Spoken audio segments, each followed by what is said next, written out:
Alang sa nagsingabot nga Paskuhan, gidasig sa mga taga Mandawi City ang pagdayan-dayan sa ilang palibot.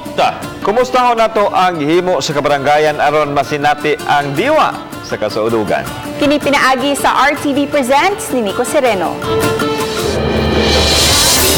Sa Barangay Luok, subsub na kini mga trabahante sa paggama og nagkadaiyang Christmas decorations. Gamit nila ang lipak, straw ug uban nga recycled materials. Nagkadaiya ang mga porma nga ilang gipanghimo sa lain-laing gidakon sa mga bituon.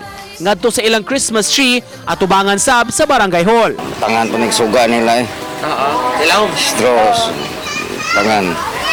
Straw. Kuhan ilaw. Oh, ikunti sa siya by December siguro. Kanana, o kinsa mapilian, mo itagaan o kanang premyo.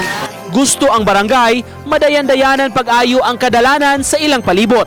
Matud pa, taliwa sa mga suliran ug mga hagit nga nasinati sa mga residente matag adlaw, mas maayo gihapon makapahiyom og mangandoy sa pag-abot sa Pasko.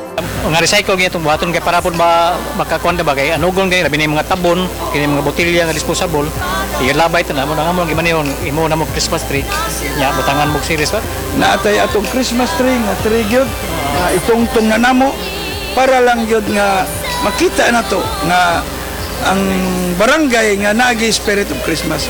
Dili lang hinuon mga barangay ang gidasig sa pagdayan-dayan sa ilang palibot. Ang mga mulupyo giawhag sab nga mang-decorate kay ang Pasko ang gyud nga sa ulugon sa tanan. Uban ni Marlon Melgazo, Nico Sereno, Balitang Bisdak.